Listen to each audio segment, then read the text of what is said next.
음, 언젠가 서울에서 작은 교회에서 목회하고 있을 때 그 교회 주변이 굉장히 주차장이 협소하고 그 교회 뒤쪽 주차장 바깥에 좁은 골목에 차들이 많이 주차하고 있어서 들어가고 나가는 것이 매우 힘들었습니다. 아니나 다를까 그날 또 신방을 가야 되는데 교회 후문 주차장 나가는 출구 이렇게 나가야 되는데 여기도 주차 있고 여기도 있어서 꺾어지지가 않는 거예요. 그래서 부득불 반대쪽으로 가기 위해서 여러 번 왔다 갔다 하면서 나가려고 했는데 전도사님과 함께 이제 제 차를 타고 지금 있는 저 차를 타고 이제 교회를 빠져나가려고 신방을 교회를 빠져나가려고 하다가 무슨 일이 생겼는가 하니 여러분 저기 왜 음식 쓰레기통인가요? 이렇게 좀 사각형처럼 생겨 한 요만큼 되는 쓰레기통이 바깥에 나와 있었어요.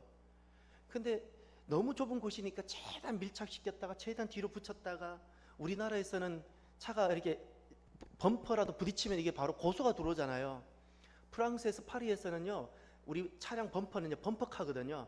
그걸로 주차하기 위해서 쭉 그 차로 밀어도 돼요. 이렇게 자기 차로 운전하면서. 그 파리는 그래요.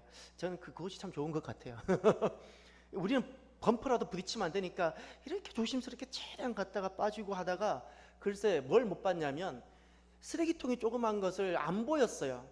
그래 그만 쓰레기통을 쳤는데 이 쓰레기통이 밀려서 어디 부딪혔냐면 그 사람 기둥 스테인리스처럼 이렇게 반달처럼 생긴 것이 쭉 기둥이 내려왔는데 그걸 한쪽을 그만 그 쓰레기통에 턱 친 거예요.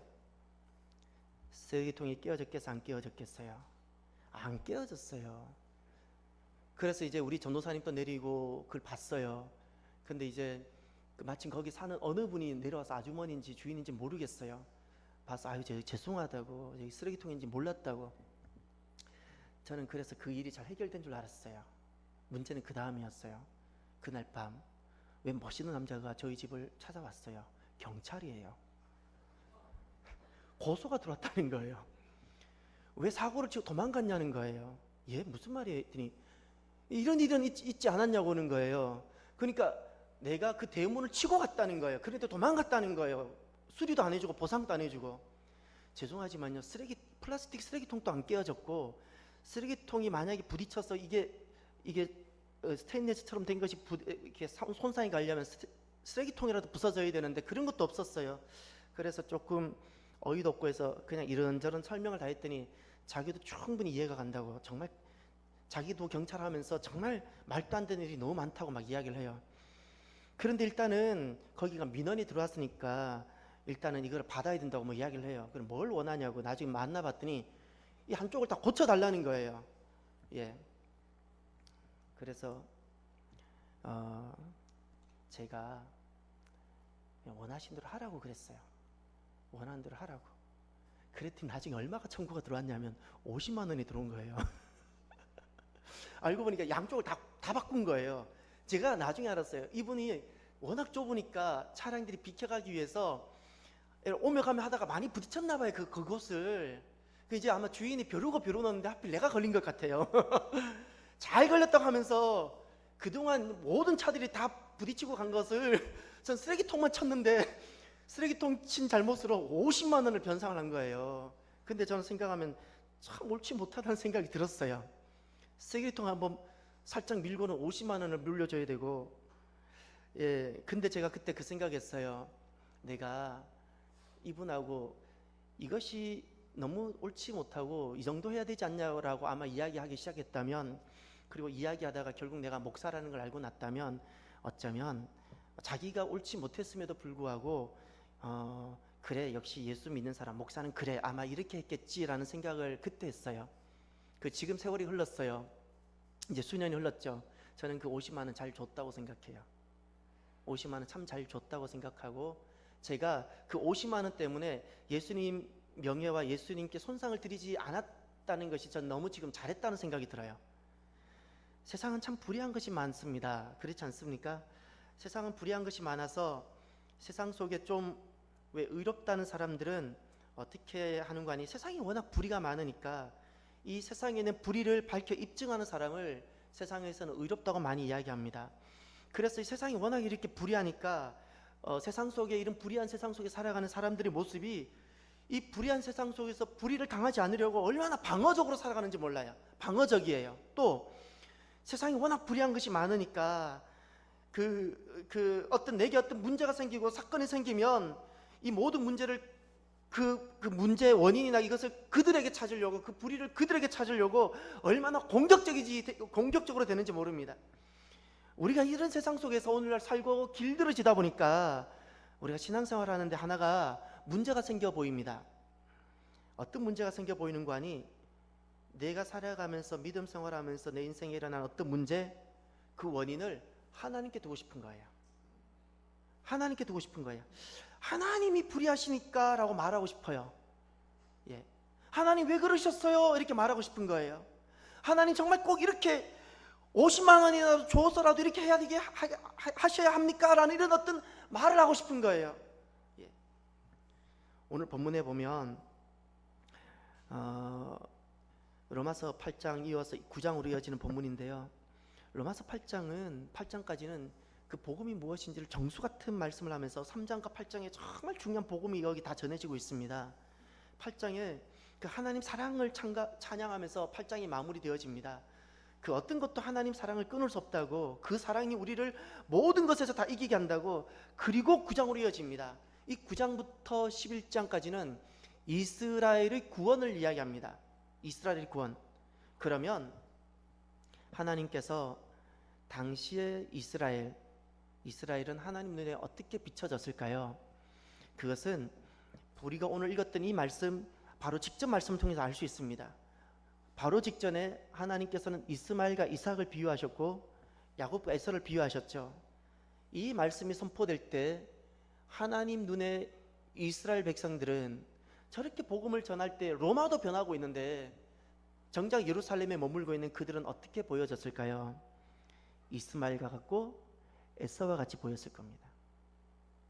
예루살렘에 있는데 그동안 예수님을 알지 못했던 사람들은 복음을 접하고 그 하나님 사랑에 감격스러워서 다 영접하고 놀란 변화가 일어나는데, 정작 예루살렘에 있었던 성전에 나와서 오늘 또 자기 나름대로 예배 드리는 그 그들은 이스마엘로 보여지고 에서와 같이 보여집니다. 왜냐하면 하나님의 약속을 이루는 삶에는 관심이 없고 그저 본인이 아브라함 혈통이라는 것에 만족하고 살아가고 있었기 때문에 이스마엘인 거예요. 하나님의 구원이 있는데 그 하나님 구원을 이루는 삶에는 관심이 없고 그저 세상 속에서 더 잘 살고 더 성공하고 하는데 집중했기 때문에 그들이 몸은 예루살렘 성전에 있을지라도 하나님 보실 땐 야곱이 아니라 에서입니다. 자신의 힘과 이성으로 신앙생활하고 자기를 통해서 자기 구원도 뿐만 아니라 하나님 이루시고자 하는 하나님의 구속의 역사도 이루기를 위해서 살아가는 것이 아니라 성공하기 위해서 살아가는 사람, 그들에게는 정말 불편한 말씀이 하나 있습니다. 무엇이 불편한 거 아니? 이스마엘이 불편하고 에서가 불편하고, 이스마엘이 버려진 것이 불편하고 에서가 버려진 것이 불편하고 가룟 유다가 버려진 것이 불편한 거예요. 그들은. 우리 눈에는 실은 누가 보여져야 되는 거 아니? 버려진 이스마엘, 에서가 이렇게 보여져야 되는 것이 아니라 이삭과 야곱이 보여져야 돼요. 사람은 자기 마음속에 있는 대로 세상을 봅니다. 똑같이 우리 눈을 가지고 다 같은 시력을 가지고 세상을 봐도 자기 마음속에 있는 대로 세상을 보는 거예요. 목사는 교회가 보여지고 사람이 보여지고요. 의사는 환자가 보여지고요. 군인은 전투할 고지가 보여지고요. 똑같은 세상인데 자기 안에 무엇을 담고 있는가에 따라 달라져 보여요. 누가 보여져야 되는 거 아니? 우리 눈에 이스마엘이나 에서가 아니고요, 이삭과 야곱이 보여져야 돼요. 우리는 하나님이 자꾸 불의하다는 이야기를 하고 싶어져요. 14절에 보시면 이런 말씀이 나옵니다. 그렇다면 우리가 무슨 말을 하겠습니까? 하나님이 불의하십니까? 결코 그럴 수 없습니다. 하나님이 불의하십니까? 우리가 살아가면서 하나님이 불의하다고 느껴지는 순간들을 느껴보지 않으셨습니까? 사도 바울 생각해 보십시오. 본인은 단 한 번도 유럽을 건너가서, 배 타고 유럽을 건너가서 빌립보라든가 고린도의 복음을 전해볼 생각을 단 한 번도 가져본 적이 없습니다. 그는 그때도 아시아의 복음을 전하고 있었는데 하나님께서 놀랍게 아시아에서 복음을 전하는 것을 하나님이 막으셨고, 그 하나님께서 마케도냐 환상을 통해서 유럽으로 가라고 하나님이 말씀하셨고, 그 말씀에 순종해서 본인 계획에도 없던 그 길을 사람들을 설득시켜서 유럽을 건너가서 빌립보에서 복음을 전했더니 결과는 감옥이었어요. 말이 감옥이지 그냥 갇혔다는 것일까요? 얼마나 많은 매가 있었고 얼마나 많은 고초가 있었겠습니까? 자, 이제 그럼 생각해 보십시오. 매를 맞고 고초를 당하고 그날 밤, 감옥에 있었던 그날 밤은 어떤 밤이 되어져야 됩니까? 하나님 왜 이럴 수 있습니까? 제가 언제 여기 빌립보 오겠다고 했습니까? 하나님 가라고 하지 않으셨습니까? 라고 밤새 원망을 해야 되는 그 밤일 거예요. 밤새 원망을. 얼마나 원망이 가능하겠습니까? 이제 우리가 이런 문제에 대해서 하나님이 정말 불의하게끔 느껴지는 이 문제에 대해서 욥을 통해서 우리가 하나님 말씀을 들어야 됩니다. 욥기를 통해서. 욥기가 이 부분을 다루고 있습니다. 여러분, 욥기를 보면서 욥의 잘못이 무엇이었을까요? 우린 욥을 하나님이 고난의 부분만 다루고 계시죠. 욥의 잘못이라는 관점에서 꼭 보셔야 돼요. 욥기에서 욥은 무엇을 잘못했을까요? 욥기 끝날 때 욥이 회개하는 것을 기억하십니까? 하나님은 고난을 통해서 욥을 다루시고 연단하시는데 본인이 무엇을 잘못했는지 철저하게 고백하게 만드세요. 그리고 다시금 욥을 만드세요. 이게 욥기예요. 그래서 시간이 가더라도 욥기를 보셔야 돼요. 그래야지 하나님은 왜 불의하십니까? 라는 여기에 대해서 우리가 해답을 갖게 됩니다. 욥기 27장을 가보셔야 됩니다. 욥기 27장을. 구약성경 918면입니다. 918면. 지금부터 이 욥기 27장부터가 욥기의 결론의 부분에 들어갑니다. 욥기 결론의 부분은 먼저 욥의 마지막 변론이 나옵니다. 두 번째, 하나님께서 엘리후시라는 젊은 사람을 통해서 하나님께서 대신 말하게 합니다. 선지자 같은 그 사람을 통해서. 세 번째, 하나님이 직접 욥에게 말씀하시고, 마지막 네 번째는 욥이 자기 고백을 하고 회개하는 요 네 가지로 끝납니다.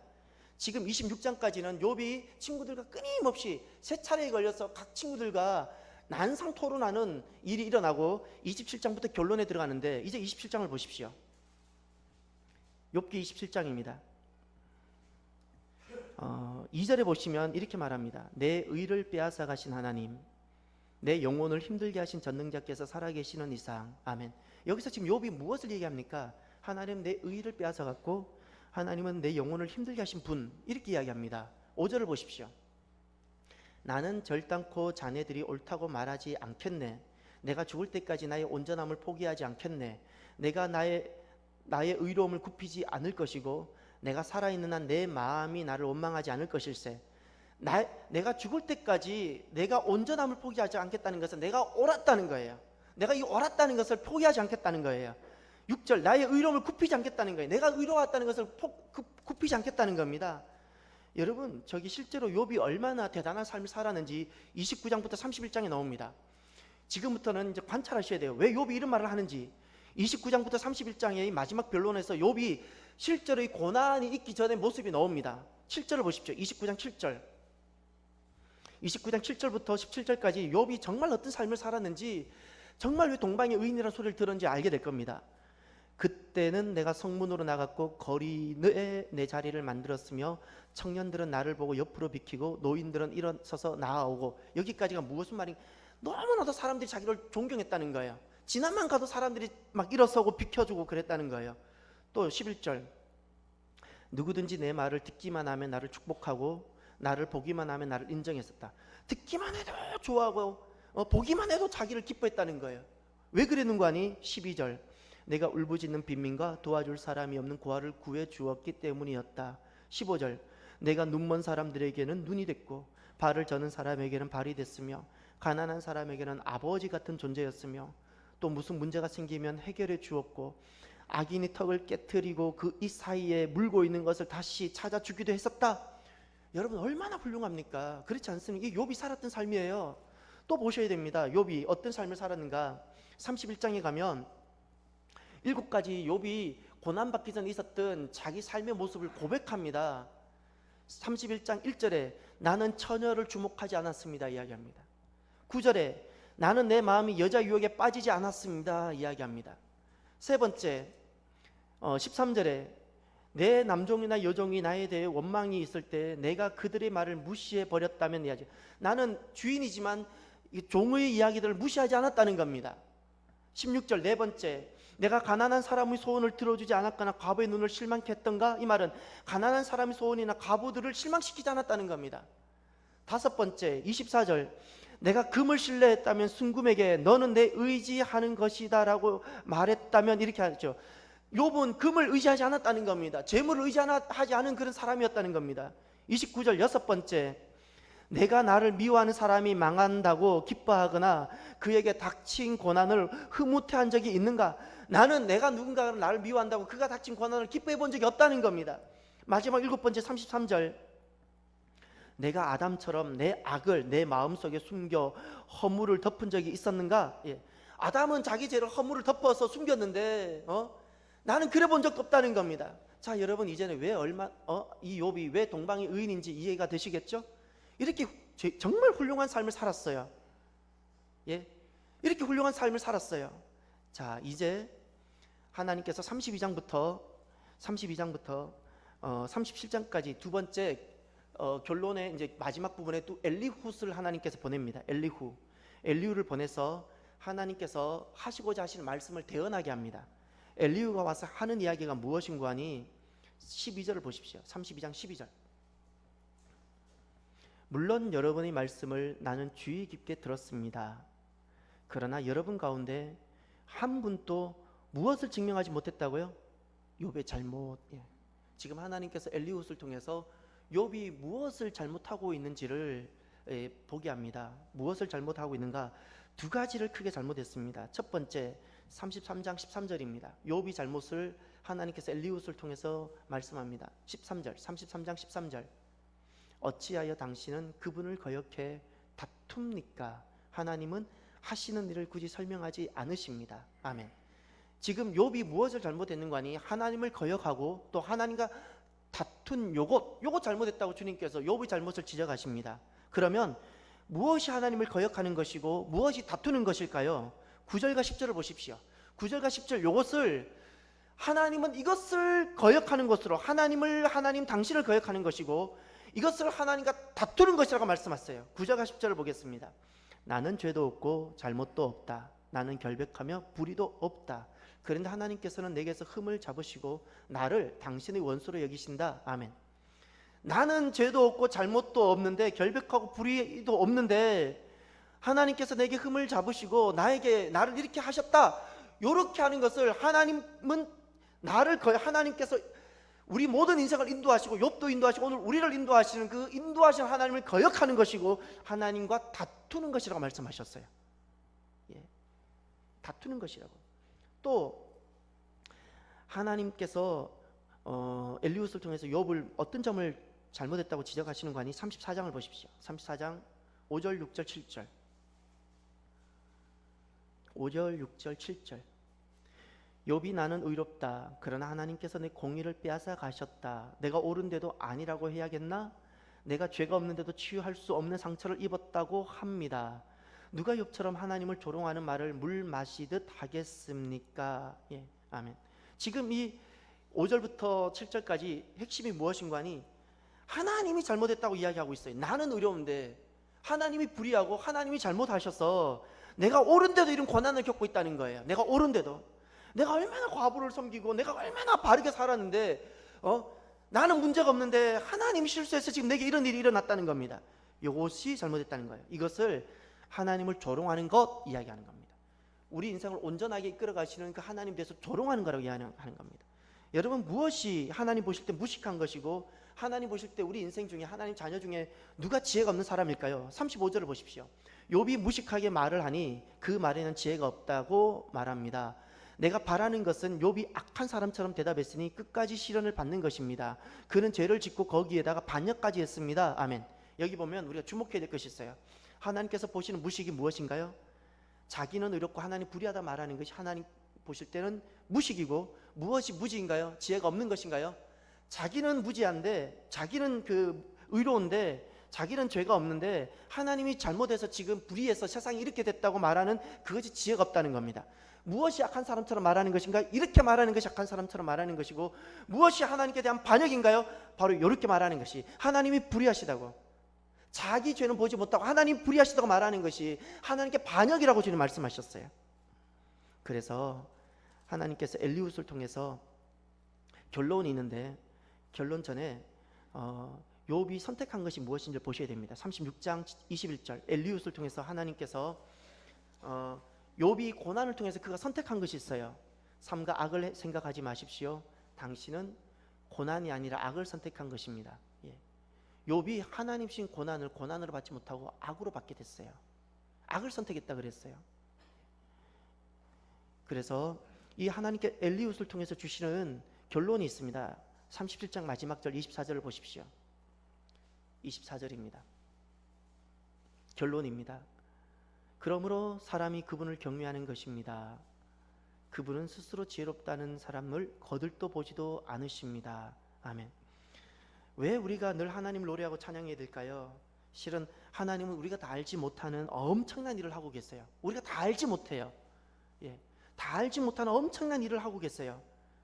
그렇기 때문에 내가 알지 못하기 때문에 하나님 불의하시다 말하면 아니 되고, 내가 알지 못하는 그 순간에서도 어떻게 해야 되는 거 아니? 하나님을 찬양하고 경외할 수 있어야 된다는 거예요. 경외라는 것은 내 모든 환경과 상황을 초월해서 하나님을 높이는 것이 경외예요. 전에는 자녀가 잘 돼야지 하나님을 높이고, 전에는 내가 하는 일이 응답을 받아야 경외했다면, 이제는 그런 상황이 아닐지라도 변함없이 하나님을 높이는 것이 경외라는 거예요.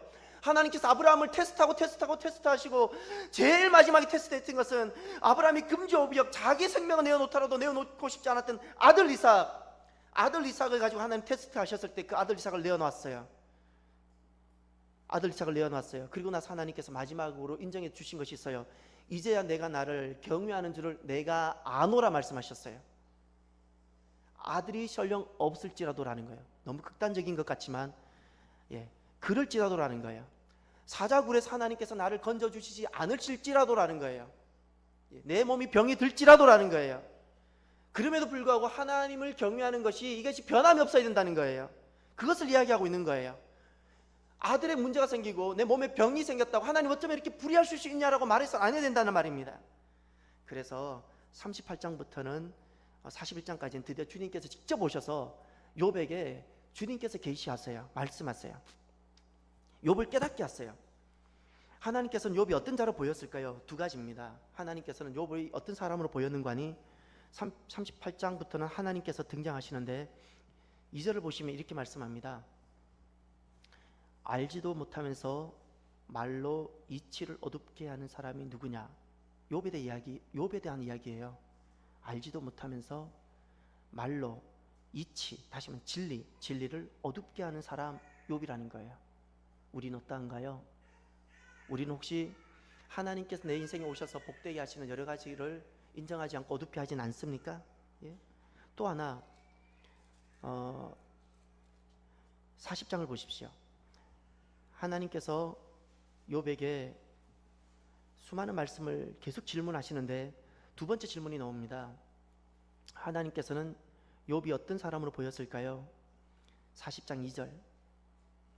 전능자와 싸운다고 그를 가르치겠느냐 그랬죠. 전능자와 싸우는 자예요. 누가? 욥이. 또 하나님을 나무라는 사람아 대답해 보아라 그랬죠. 하나님께서 보시는 욥은 온 세상 사람들이 칭찬하고 동방의 의인이라고 칭찬받았던 그 욥이 정작 하나님께서 보실 때는 어떤 사람이었는가 하니 전능자이신 하나님과 싸우는 자요, 하나님을 도리어 나무라는, 불의한 자라고 하나님을 나무라는 사람이었다는 거예요. 이런 것을 통해서 지금 원래는 좀 더 설명을 해야 되는데 일부 예배 드리면서 설명을 했더니 너무 예배가 길어져서 줄이고 있는데요. 욥의 마지막 고백을 보셔야 돼요. 42장을 보십시오. 엘리웃을 통해서 깨닫고 하나님 말씀을 직접 듣고 이제 욥이 깨달은 바가 있어요. 동방의 의인이라고 인정받았던, 자칭 타칭 인정받았던 욥, 그가 깨달은 바가 있는데 무엇을 깨닫는 거 하니 42장 2절부터 6절이 욥의 마지막 고백입니다. 욥의 마지막 고백입니다. 여기서 네 가지가 고백합니다. 하나님이 불의하시다고, 자기가 의롭고 하나님이 불의하다고 끝까지 항변했던 그 욥이 네 가지를 고백하면서 끝납니다. 2절. 나는 주께서 모든 일을 하실 수 있고 계획하신 일은 무엇이든 이루신다는 것을 알았습니다.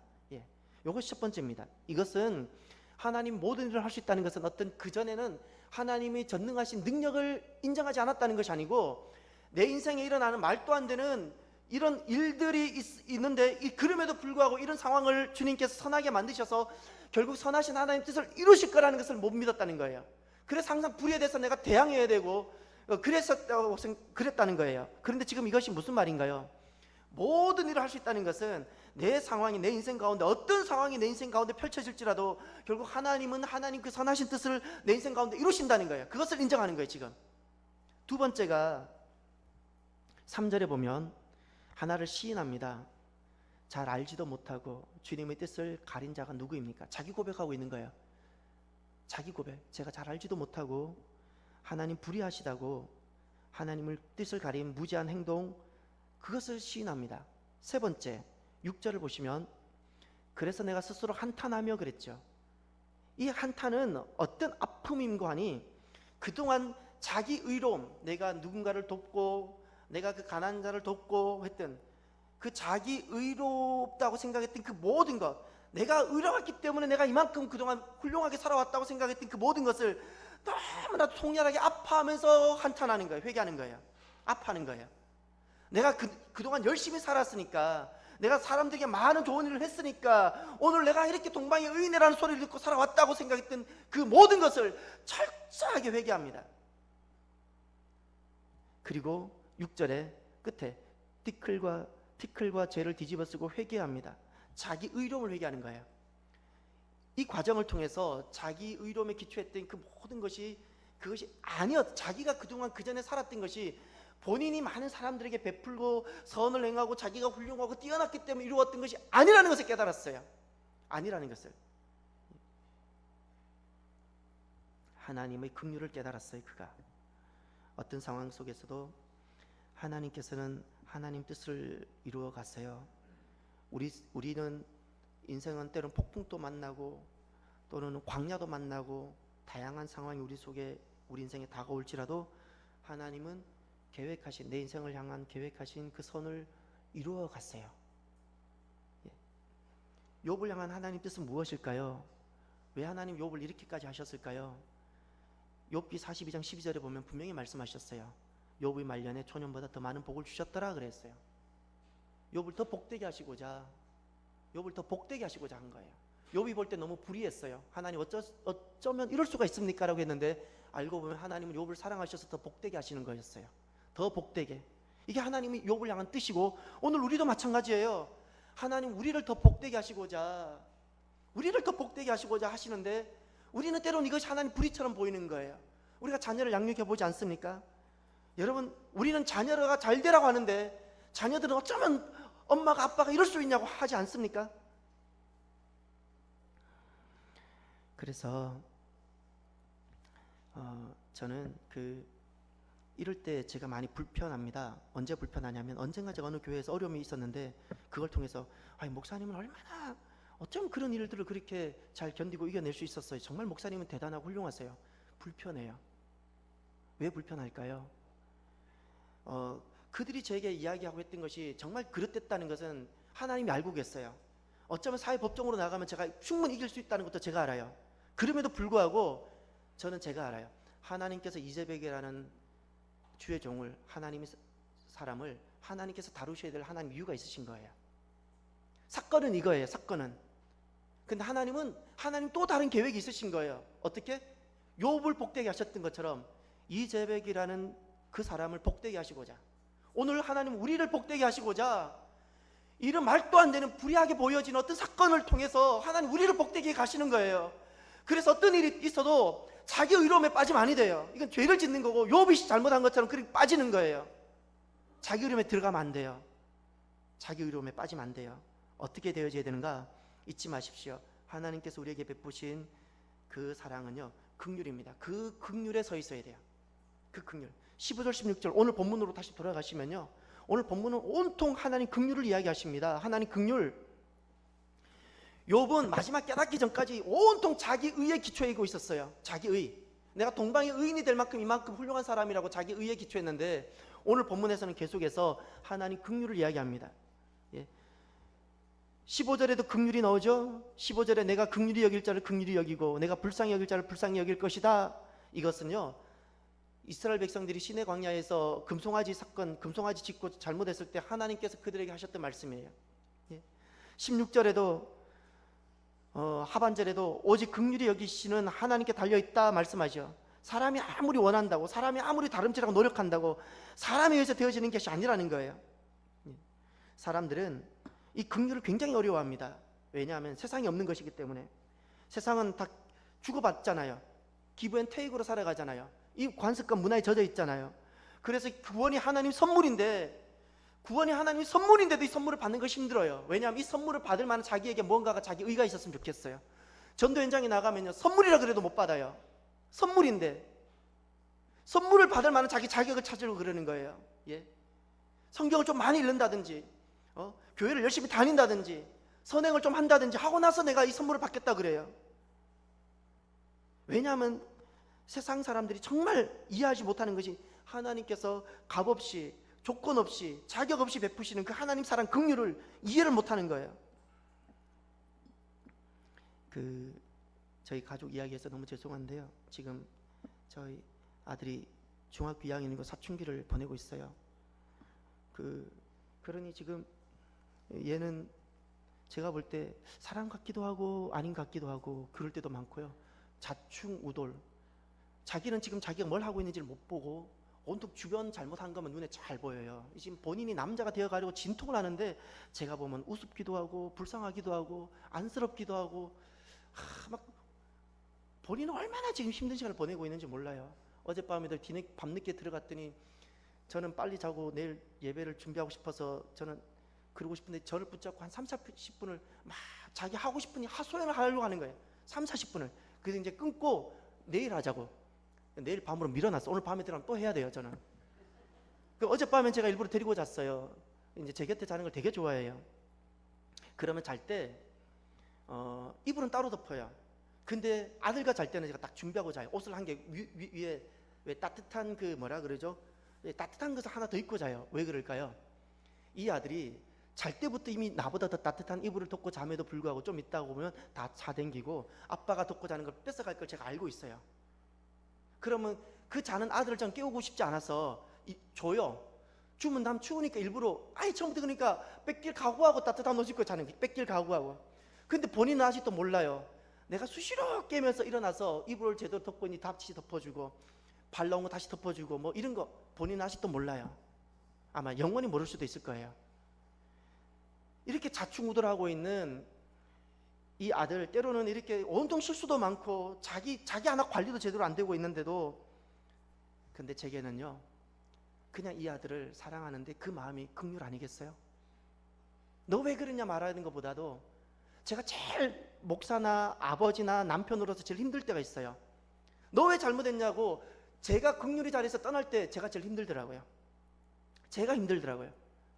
제가 제일 행복할 때가 제가 살아날 때가 있어요.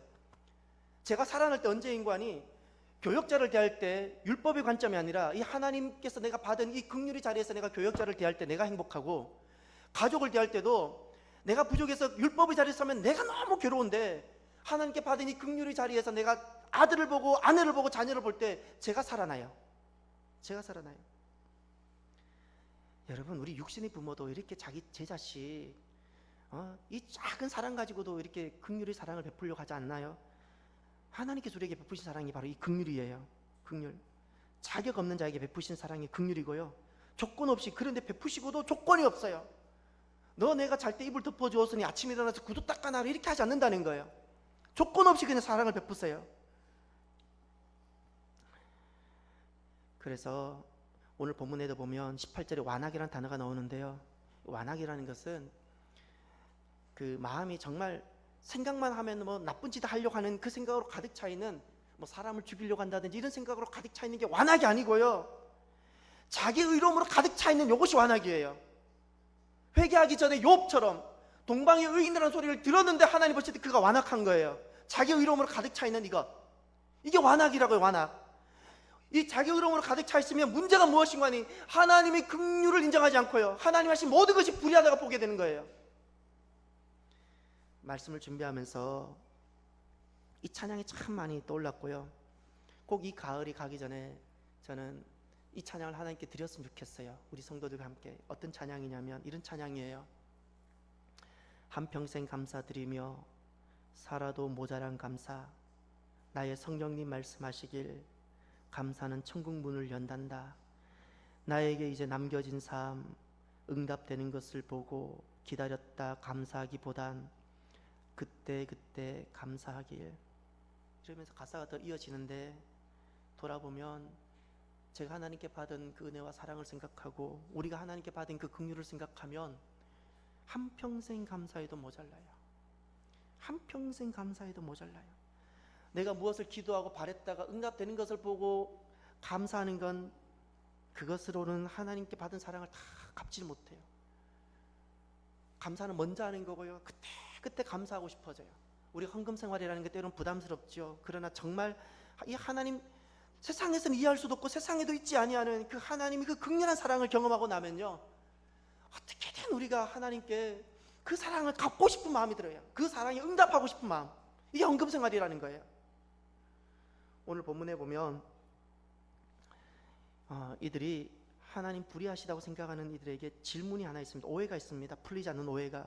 19절에 보면 그렇다면 하나님은 왜 여전히 책망하시는 겁니까? 이렇게 이야기합니다. 이 하나님에 대한 오해거든요. 20절에 보면 이렇게 말합니다. 왜 나를 이렇게 만들었습니까? 하나님에 대한 오해가 아직 풀리지 않은 경우가 있어요. 그래서 무슨 말씀을 꼭 알아야 되는 거 아니? 21절, 22절, 23절 이 말씀을 꼭 알아야 됩니다. 하나님이 불의하시고 하나님 마음대로 해놓고는 왜 내게 이런 책임을 전가하십니까? 라고 이런 오해가 있을 수 있는데, 정말 우리 인생의 주인 되신 하나님께서 그 주인의 권한을 가지고 우리에게 무엇을 하셨는지를 알고 나면 모든 오해가 풀어집니다. 하나님이 그러시지 않으셨구나, 불의하신 것이 아니었구나 우리가 알게 됩니다. 욥기를 통해서 하나 알았죠? 오늘 본문을 통해서 또 아셔야 됩니다. 21절에 가면 토기장이 비유가 나오죠.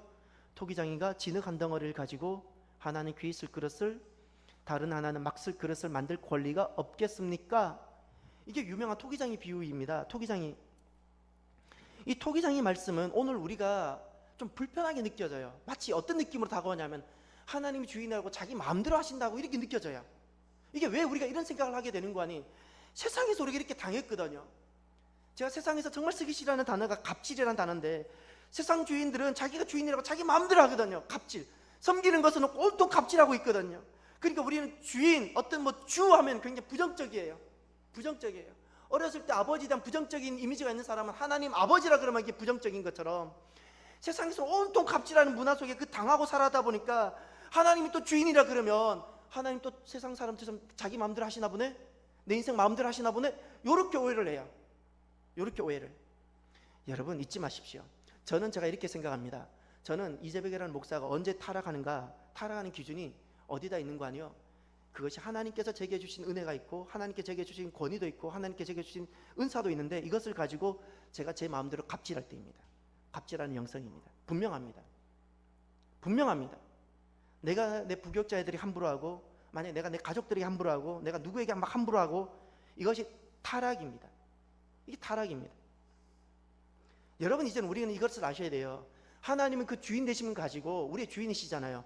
우리의 창조주 되시고 우리의 주인 되시잖아요. 하나님은 그 주인 되심을 가지고 주인만이 하실 수 있는 그 권리와 권한을 가지고 우리에게 무엇을 하셨는가를 이제 말씀을 보셔야 됩니다. 22절과 23절을 보십시오. 만일 하나님께서 진노를 보이시고 능력을 알리시고자 멸망받도록 예비된 진노의 그릇에 대해 오래 참으심으로 관용하시고 영광을 받도록 예비하신 긍휼의 그릇에 대해 그분의 영광이 풍성함을 알게 하고자 하셨다면 어찌 하겠습니까? 아멘. 여기 지금 말씀을 좀 더 명확하게 알려면, 하나님 무엇을 하셨는가를 알려면 괄호로 묶어 보십시오. 22절, 만일 하나님께서 다음부터 괄호를 묶으십시오.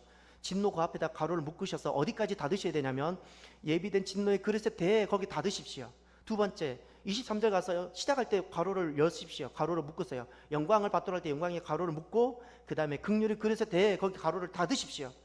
이렇게 괄호를 묶고 나면 이제 하나님께서, 주인 되신 하나님께서 그 주인 되심을 가지고, 그 권리를 가지고 우리에게 무엇을 하셨는지를 알게 될 겁니다. 무엇을 하셨는지를. 하나님 무엇을 하셨습니까? 마땅히 내 죄로 인해서 내가 죽어야 되고 진노를 받아야 되는 이런 나에게 오래 참으심이라는 단어가 보입니까? 관용이라는 단어가 보입니까? 하나님 이렇게 하셨어요. 그 주인 되심을 가지고 오래 참으셨어요. 관용하셨어요. 용납하셨어요. 또 23절에 무슨 단어가 보입니까? 하나님 무슨 일을 우리에게 하셨어요? 그 주인 되심을 가지고 하나님의 영광, 하나님 안에 있는 그 영광이 얼마나 풍성한지를 알게 하셨다 그랬어요. 이것이 세상의 주인과 다른 하나님의 주인 되심이에요. 하나님 그 주인 되심을 가지고 우리에게 이것을 하셨던 거예요. 오래 참으시고 관용하시고 우리에게 주시고자 하시는 것이 얼마나 풍성한지를 하나님 깨닫게 하시기를 원하시는 거예요. 죄송합니다. 오늘 이게 자꾸 왜 쳐지는지 모르겠어요. 그래서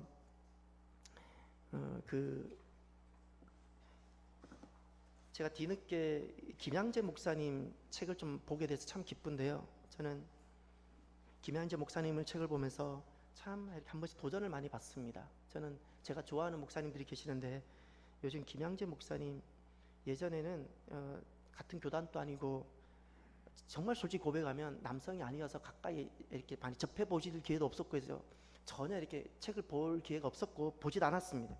근데 요즘 보면서 참 많이 제가 깨닫습니다. 도전을 많이 받습니다. 그분 책에 이런 예화가 나옵니다. 실화입니다. 그 의사 선생님들이 왜 힘드는 거 아니? 그 사람들이 의사 선생님 돈을 많이 받는다 그러지만 실제로 의사의 삶을 살고 나면요 그 돈이 결코 많은 것이 아니라는 걸 알게 될 겁니다. 정말 의사 선생님 힘든 일이 많은데 그 병원에 온 사람들 다 누구나 진료해야 되잖아요. 여러분 그 행여병자들 노숙자 그러 되신 분들이 몸이 아파서 119에 실려오면 의사 선생님들이 다 그를 만나고 그 우리는 손도 잡기도 힘든 그분들을 다 알코올로 닦고 이렇게 또 치료하고 다 그렇게 하시거든요. 실제로 연고를 알 수 없는 한 남자가 온몸에 암이 걸려서 암덩어리가 퍼져가지고 응급실에 실려왔어요. 여러분 한 3, 4m 옆에만 가도 냄새가 나왔잖아요. 이런 분을 이제 의사 선생님 치료하는 거예요. 의사 선생님이 질문했어요. 할아버지 어디가 아프세요? 그러니까 이분이 이미 술 냄새도 나고 온몸은 아프니까 이렇게 말하면 나 할아버지 아니야 이 자식아. 예, 어디가 아프세요? 다 아파.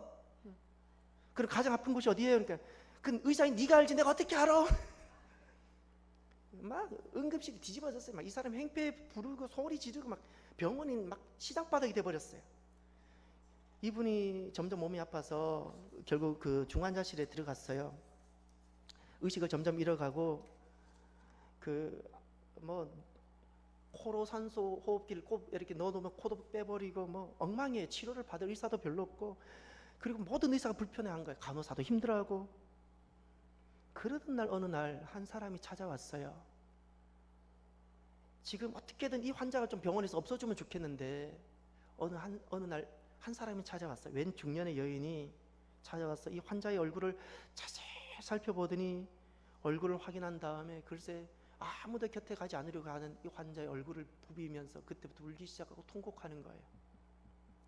이 환자 이름을 부르면서 알고 보니까 20년 전에 헤어진 아내였던 거예요. 20년 전에 헤어진 아내. 후회나 회한 때문에 우는 것이 아니라 병들어서 아파 죽어가는 남편이 불쌍해서 우는 거예요. 20년 전에 이 남편이 둘째 아이를 아내에게 임신시킨 다음에 다른 여자가 생겨서 집 나가버렸어요. 그때부터 단 한 번도 안 들어왔다 그래요. 근데 이 여인이 첫째 딸하고 둘째 뱃속에 있는 둘째 아들을 그동안 남편 없이 혼자 키우면서 그동안 이 내 남편이 나를 어떻게 사랑해 주었는지를 기억하고 자녀들에게 아버지가 어떤 그 소중한 사람인지를 아버지 소중함을 항상 이야기해 준 거예요. 아버지가 없는데 아버지는 자기를 버리고 갔는데 세상에 그런 짓 하면 안 되지. 그런데 이 아이들에게 아버지 소중함을 이야기해 줬어요. 이미 남자는 가망이 없으니까 의사 선생님은 인공호흡기를 떼고 이제 편안하게 하자고 이제 보내드리자고 했더니 이 아내가 아들이 군에서 지금 오고 있다고, 남편이 떠날 때 뱃속에 있었던 이 아들이 지금 돌아오고 있다고, 조금만 더 기다려달라고. 그래서 아들이 돌아오고 나서 아들이 태어나서 처음 보는 이 아버지 얼굴을 보면서 부둥켜 안고 울다가 온 가족이 이렇게 기도하고 끝나요. 어떻게 기도하는 거 아니? 하나님, 이 사람을 저에게 허락해 주셔서 감사합니다. 이 사람이 저에게 주었던 사랑과 그 사랑 때문에 가질 수 있었던 소중한 아이들 덕분에 저는 행복했습니다. 이제 떠나보내야 하지만 언제나 사랑했다고, 그리고 고마웠다는 말을 전하고 싶습니다. 이것이 실화예요. 그 자리에서 의사 선생님이 이렇게 이야기를 해요. 자기는 처음으로 사람의 눈을 통해서 하나님 모습을 봤다고. 의사 선생님이 얼마나 많은 사람을 만났겠어요. 그 의사 선생님이 뭐라 그러냐면, 나는 처음으로 사람의 눈을 통해서 하나님을 봤다고 이야기해요. 이렇게 살아가는 것이 하나님의 긍휼을 믿고 자기 인생 속에 일어나는 많은 것이 하나님 불의하시거나 어떤 저주가 아니라 하나님 긍휼하심을 믿고 하나님께서 선하게 하실 것을 믿고 살아가는 긍휼의 인생이에요. 긍휼의 인생이에요. 긍휼의 그릇이에요.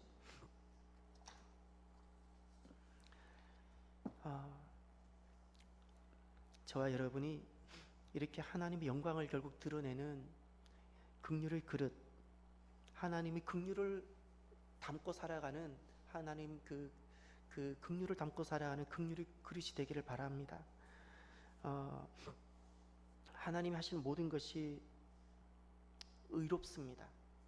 내가 알지 못해서 불의하다고 이야기하는 거지, 하나님 나를 복되게 하시고자 말도 안 되는 일도 때로는 있어요. 근데 하나님은 선하셔서 정말 나를 복되게 하세요. 그러면 우리에게는 무엇이 내 안에 가득 채워져야 되는 거 아니? 잊지 마십시오. 오늘 본문에 그릇이란 비유가 되어져 있죠.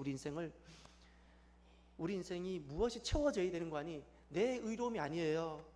내가 얼마나 선한지, 내가 얼마나 훌륭하게 살아왔는지가 아니고 하나님의 의로움이 채워져야 돼요. 긍휼 가운데 베풀어 주셨던 그 하나님의 의로움이 내 안에 가득 채워져야 돼요. 하나님 긍휼이 담긴 그릇이 되어져야 돼요. 나를 복되게 하시려는 그 하나님의 모든 행하심이 나에게 채워져야 돼요. 우리는 다시금 이제 예배를 드리고 나면 세상 속으로 나아가게 되고 6일간 세상 속에서 살아가게 될 겁니다. 그 세상은 이미 우리가 알고 있듯이 다시 불의할 겁니다.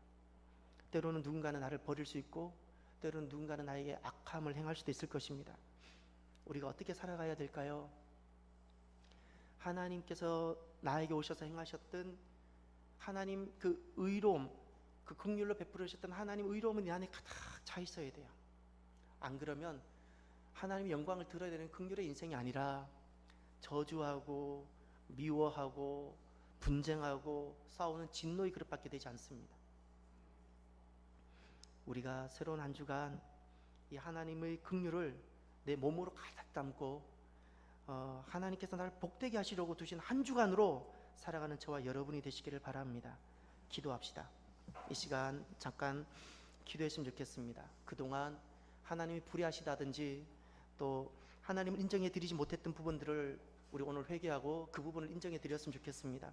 그리고 내 인생에 일어났던 그 많은 것들 하나님이 나에게 복되게 하시려고 나에게 두셨다는 것을 고백하고 이제는 내 인생은 하나님의 그 긍휼을 가득 담고 하나님의 의로움을 가득 담고 살아가는 인생이 되게 하옵소서라고 우리 기도합시다.